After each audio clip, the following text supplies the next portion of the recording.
My name's Aiden, 31 years old, a software developer living in a quiet suburban neighborhood just outside Portland.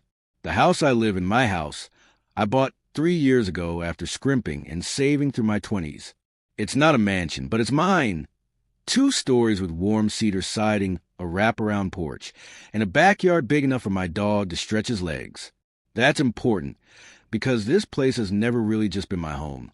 It's ours. Mine and Bruno's. Bruno is a 5-year-old German shepherd mix with a broad chest, big brown eyes, and a kind of loyalty that makes every bad day feel lighter the moment he leans against my leg. He's been with me since he was 8 weeks old, back when I could barely afford rent in a cramped 1-bedroom apartment. Through everything, the loss of my dad, the months I spent jobless during COVID, even the grueling recovery from knee surgery. Bruno's been there. He doesn't judge, doesn't ask for much. Just food, a scratch behind the ears, and a spot beside me at night. To me, he isn't just a dog. He's family. When I met Jasmine 2 years ago, I thought I'd found someone who understood that. I was up front from the beginning. Hell, my dating profile literally said, "Dog Dad." If that's a problem, swipe left. Our first date? I pulled out my phone and showed her pictures of Bruno, wearing the ridiculous bandanas the groomer always tied around his neck. She laughed, said he was adorable. By our third date, she met him in person.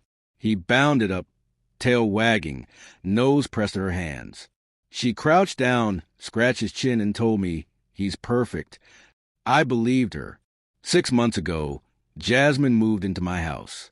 At first, it felt like progress, the next natural step. She brought her books, her clothes, her aesthetic decorations. Throw pillows, silver-framed mirrors, those wooden signs that say live, laugh, love. I didn't mind. I figured blending lives meant compromise. But almost immediately, things shifted. Bruno, she complained, shed too much. His hair clung to her black leggings. He took up too much space on the couch. "Why does he have to sleep in the bedroom?" she asked one night, wrinkling her nose when he patted in to curl up on his bed. "It's distracting." I explained he'd slept there every night of his life, that it calmed his separation anxiety, but she sighed like I was choosing him over her. So I compromised, bought a Roomba to fight the hair, ordered a bigger couch so we'd all fit comfortably, even set up a cushioned dog bed at the foot of the bed so Bruno wasn't on top of ours. I bent every way I could, but for Jasmine, nothing was enough. Then came last Tuesday. I came home from work, set down my bag, and noticed the silence. Usually Bruno greets me at the door with that excited wiggle, nails tapping against the hardwood. But that day, nothing. Panic set in quick. I called his name, searched the living room, the kitchen, then I heard it. Faint scratching from behind the laundry room door. When I opened it, Bruno bolted out, ears flat, body shaking. Shaking. My dog, who had sat calm through 4th of July fireworks, who hadn't even flinched when a car backfired beside us once. Trembling like a leaf. 6 hours, locked in a dark laundry room. His water bowl tipped, no light, no company. My chest clenched. Why the hell was he in there? I asked. Jasmine, sitting on the couch with her laptop, barely glanced up. He was annoying me while I worked. Kept pacing, whining. I couldn't concentrate. He has separation anxiety. That's why his bed's in the office. You know this. She rolled her eyes. I moved the bed. It was ugly. I didn't trust myself to answer.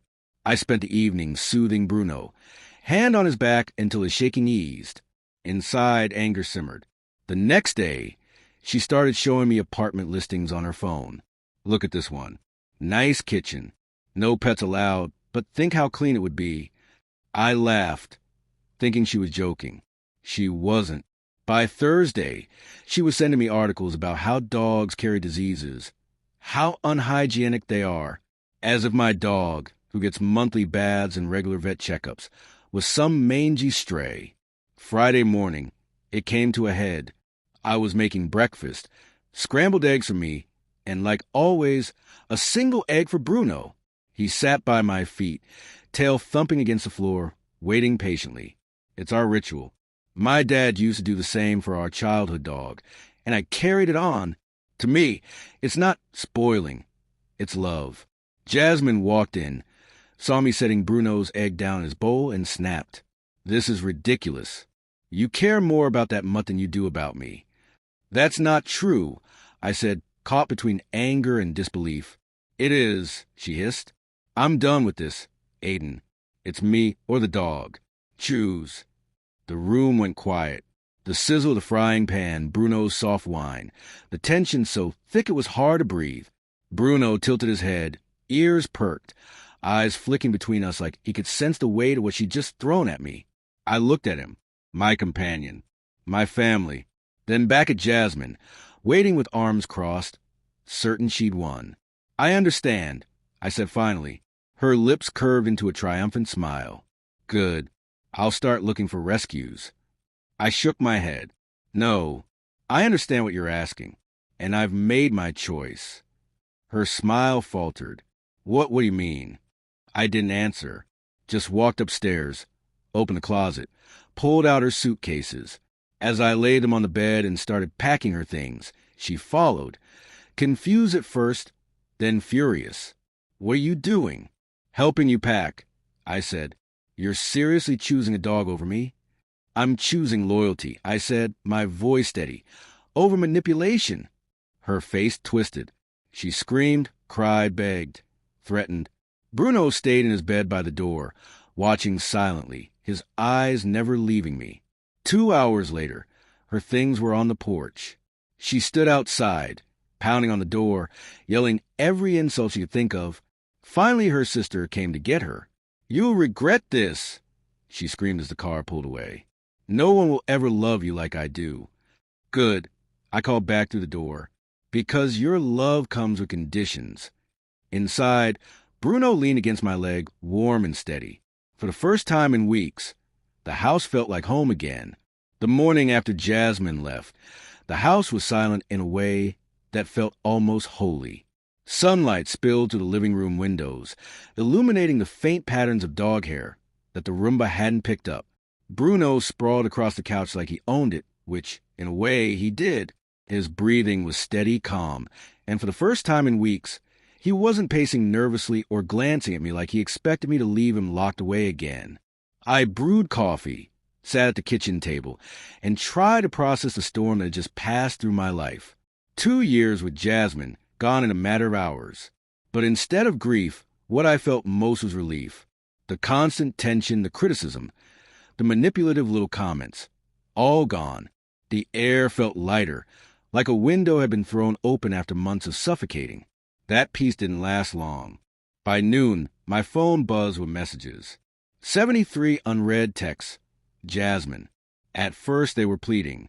We need to talk. I was upset. Please don't do this. Then they shifted. You're making a mistake.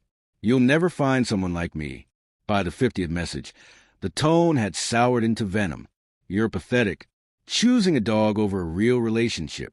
No wonder you're alone. I ignored every one of them. But around lunchtime, there was a knock at my door. When I opened it, I froze. Standing on my porch was a woman I'd met maybe 3 times in my life. Diane, Jasmine's mother. A stern woman in her late 50s, with tightly curled hair and a permanent air of disapproval. Aiden, she said, her voice sharp, we need to fix this. I blinked. Excuse me? Jasmine's heartbroken. She told me what happened. You can't just throw her out like trash over an argument. An argument? I repeated, incredulous. She gave me an ultimatum about my dog. She locked him in the laundry room for 6 hours. That's not an argument. That's abuse. Diane's eyes narrowed. It's just an animal. And she's just an ex-girlfriend. You're really willing to throw away 2 years for a dog. I laughed, a sharp, humorless sound. That dog has been with me through everything. He's never lied to me, never manipulated me. He's never once made me choose between him and something I love. Can you say the same for your daughter? Her cheeks flushed red. She invested 2 years in you, Aiden. She moved in with you, made your house a home. Invested? I scoffed. She lived rent-free in a house I bought years before I met her. If anyone invested, it was me. And making my house a home?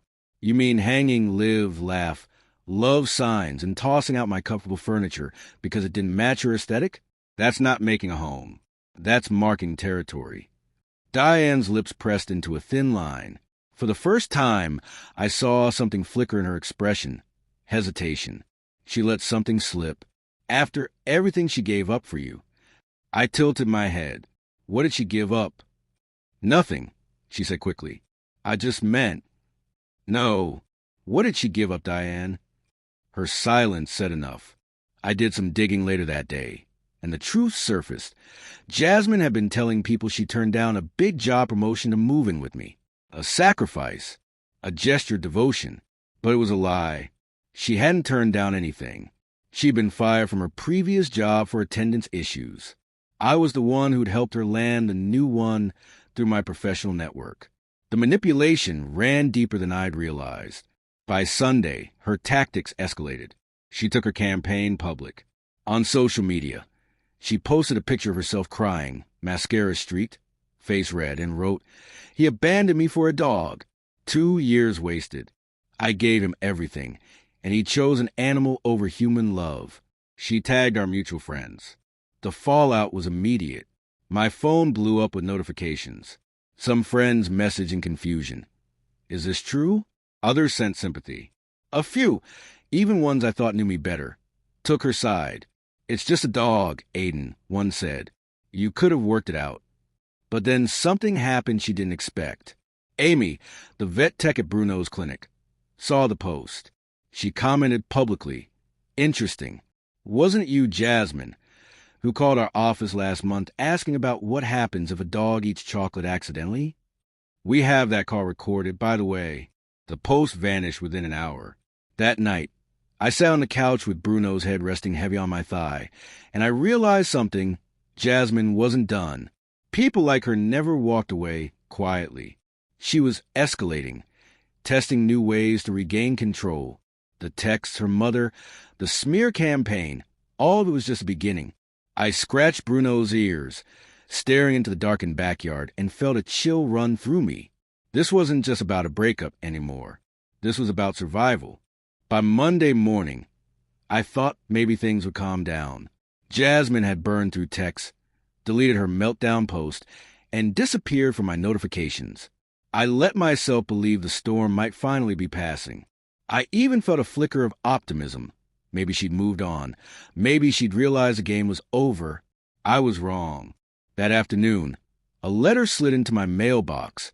Thick legal stationery with my name written in heavy ink. Inside was a demand letter from a lawyer. Gregory someone. The kind of guy whose commercials play at 3 a.m. promising big settlements fast. The letter accused me of unlawful eviction, emotional distress, and demanded compensation. I called my buddy James, an actual attorney and someone I trusted. He read the letter, snorted, and said, "She's got nothing. She wasn't on your lease. She didn't pay rent. She's legally a guest, not a tenant. Want me to respond?" "Yes, please." James promised to handle it. But the fact she'd escalated to lawyers rattled me. This wasn't just bitterness anymore. It was war. And then, unexpectedly, an ally stepped forward. That evening, my phone buzzed with a text from Evelyn, Jasmine's younger sister. We'd barely spoken before, aside from polite hellos at family gatherings. But now her message was blunt. "Hey, Aiden, I'm sorry about Jasmine. She's always been like this. Did she tell you what happened with her last boyfriend?" I frowned, typing back. No. A pause, then she made him get rid of his cat. Then dumped him 3 months later for a guy with a boat. My stomach tightened. Seriously? Yeah, the pet thing is a pattern. She thinks if she can make someone give up something they love, it proves they love her more. It's sick. I stare at the message, pulse pounding. Suddenly, all her behavior snapped into place. The complaints, the manipulation, the ultimatum. It wasn't about Bruno. It was about control. "Why didn't you warn me?" I asked. Evelyn's reply came after a long moment. "Would you have listened? Plus, she's my sister. But what she did to Bruno, that's too far. Mom told me about the chocolate thing." I froze. What chocolate thing? Her next message made my blood run cold. Jasmine admitted she left chocolate where Bruno could get it. Said it was accidental. But Mom and I both think she did it on purpose. That's attempted murder in my book. I set my phone down, my hand shaking. Images of Bruno flashed through my mind. Him trembling in the laundry room, his trusting eyes when he looked at me. My chest ached with anger, so fierce it scared me. She hadn't just wanted me to choose. She wanted to eliminate him. The truth settled heavy, like a stone in my gut. This wasn't an ex-girlfriend lashing out. This was someone dangerous. Someone willing to hurt an innocent animal to get her way. By Tuesday, I learned just how far she'd go. She showed up at my workplace.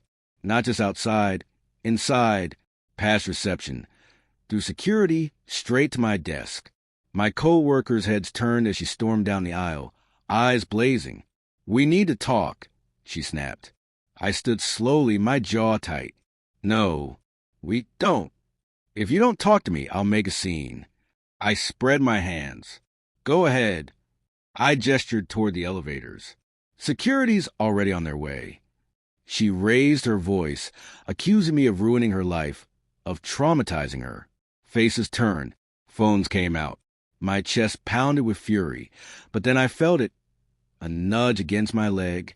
Bruno's head popped up from beneath my desk. I'd started bringing him to work, a perk of being a senior developer at a dog-friendly company. The sight of him, calm and steady, grounded me instantly.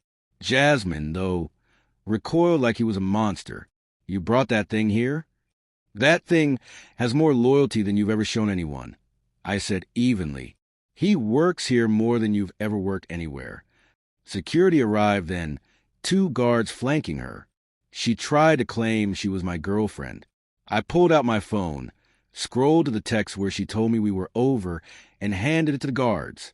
Her face twisted in rage as they escorted her out, her shouts echoing through the office until the doors closed behind her. My boss, Keith, came over afterward, shaking his head. "Drama," he muttered, then softer. "Is that why you've been bringing Bruno and more?" I nodded. He sighed. "Well, keep bringing him. We'll email security her photo. She's banned from the building." As I sat back down, Bruno pressed against my leg, eyes soft and steady. I scratched his ears, whispering, "Don't worry, buddy. I'm not letting her anywhere near you again." But deep inside, I knew it wasn't over. Jasmine was spiraling. The more control she lost, the more reckless she became. And I couldn't shake Evelyn's words, echoing in my head. That's attempted murder in my book. The real fight hadn't even started yet. By Wednesday, my nerves were stretched thin. Every creak of the house set me on edge. Every buzz of my phone made me brace for another ambush. Jasmine hadn't just moved on. She detonated, and the shrapnel was flying in every direction. That morning, I found 2 figures on my porch. Portia and Fiona, 2 of Jasmine's closest friends. They rang the bell repeatedly, shadows shifting through the frosted glass. I didn't open the door. "We know you're in there," Portia shouted. I called back through the door, my voice steady. "And you know you're trespassing." "We just want to talk," Fiona pleaded. "About what?" "How your friend tried to poison my dog." Silence. Then Portia muttered, almost too quietly to hear, "She didn't actually do it." My jaw clenched. "So attempted murder's fine as long as you fail?" I told them I was recording everything for a restraining order. That shut them up. They left in a huff, their perfume lingering faintly in the air even after the sound of their heels faded down the walkway. Thursday was eerily quiet. Too quiet. No texts, no calls, no visitors. Bruno dozed at my feet while I worked from home, his snores a steady reminder that he was safe, for now. But the silence didn't soothe me. It felt like the pause before a storm. And I was right. On Friday, Jasmine went nuclear. A cousin of mine, Rita, called me, her voice brimming with anger. "Do you know what she's doing?" I didn't. "Not yet. She's on dating apps, Aiden. Using photos of you 2 together with your face scratched out. Saying you abused her, that you threw her out, that she's homeless because of you. She's asking men for money." "What?" My throat went dry. "She matched with my husband's fake profile. She told him you were violent. She even said she had to leave because you threatened her. My blood boiled. Jasmine wasn't just tarnishing my name. She was building an entire alternate reality. A scam. And worse. She was dragging strangers into it. I forwarded everything to James, my lawyer friend. Within a day, he drafted a cease and desist letter, attaching the screenshots Rita had gathered. Gregory, the ambulance chaser who'd been representing her, folded instantly. By Monday, he dropped her as a client. But Jasmine wasn't done. On Saturday, a knock rattled my door. When I opened it, I froze. 2 uniformed officers stood there, clipboards in hand. Behind them, an official white van with the words Animal Control emblazoned on the side. Sir, one of them said, voice professional but apologetic, "We received a report of animal neglect at this address." My chest tightened. What? It's procedure, the other officer explained. We have to investigate all reports. I swallowed hard. Of course. Come in.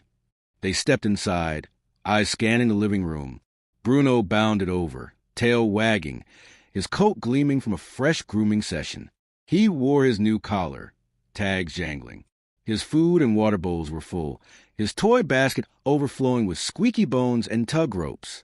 The first officer crouched to scratch Bruno's head. This might be the most spoiled dog I've ever seen. Is that a memory foam dog bed? The second asked, gesturing toward the corner. 2, actually, I said flatly. 1 here, 1 in the bedroom. I showed them Bruno's vet records. Every checkup, every vaccination, even the dental cleaning from last month. The officers exchanged glances, their embarrassment palpable. Sir, the first said, false reports are a crime. Do you want to press charges? Yes, I said without hesitation. Turns out Jasmine hadn't even bothered to hide her tracks. She'd filed a report under her own name. Her arrogance was staggering. And this time there were consequences. Filing a false animal abuse report is a misdemeanor, punishable by fines and up to 6 months in jail. As the officers left, Bruno nudged my hand, sensing my adrenaline. I crouched to hug him, pressing my face into his fur. Relief crashed over me, but so did a heavy truth. Jasmine wasn't just vindictive. She was dangerous. And now, finally, the law was involved. For the first time since this nightmare began, I felt a flicker of hope, not because the war was over, far from it, but because Jasmine had finally overplayed her hand. The walls she'd been building out of lies and manipulation were starting to crack, and soon they'd come crashing down around her. The following week felt like breathing fresh air after weeks trapped in smoke. The animal control case put Jasmine on the radar, and for once, it wasn't just my word against hers. There were official records now, officers' notes, and a paper trail of her lies. But her spiral wasn't over. Evelyn reached out again, this time asking to meet in person. We sat at a quiet coffee shop, the hum of conversations around us blending with the clink of cups. She looked worn out, her eyes tired in a way I hadn't noticed before. She's been like this since high school, Evelyn confessed, stirring her drink though she didn't take a sip. Everything is a test. Every relationship, every friendship. Jasmine needs control. She picks at people's weak spots until they break. Then she blames them for being broken. I nodded slowly. And the pets? Evelyn's mouth tightened. Always the pets.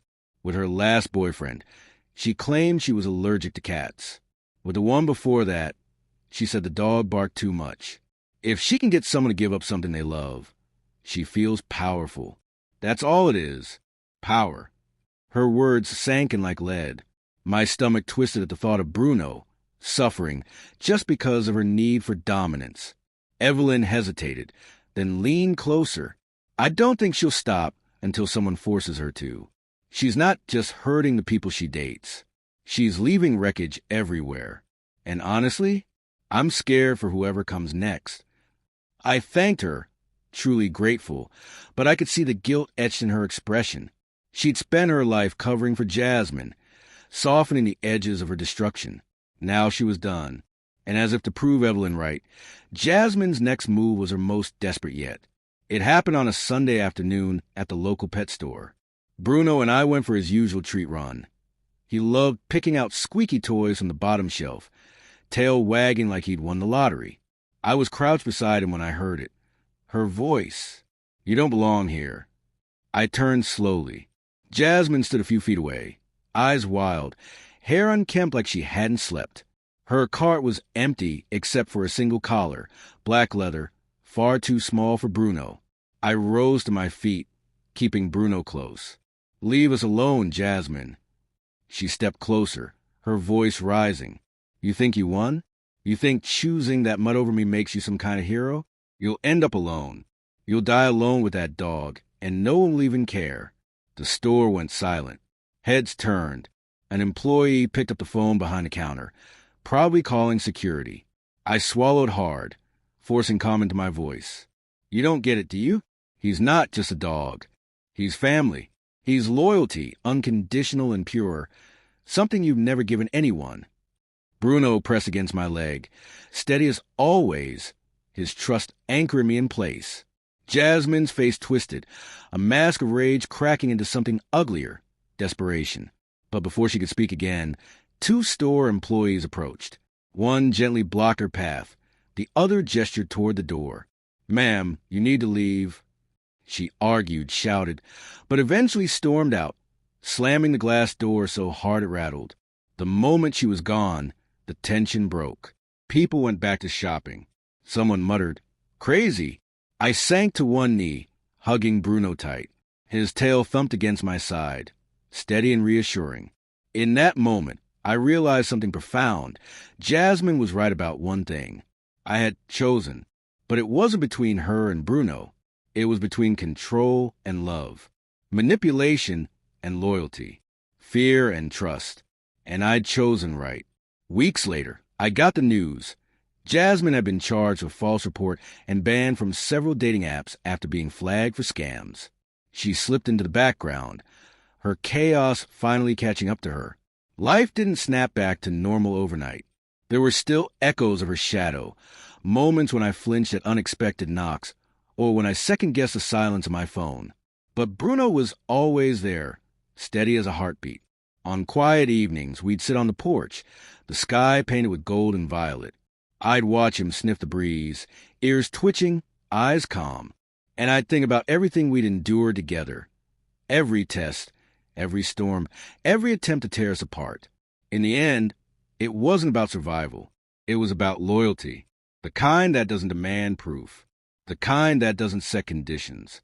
The kind you only find once, if you're lucky. I looked down at Bruno, scratching behind his ears. "We made it, buddy," I whispered. His tail wagged, as if to say he already knew.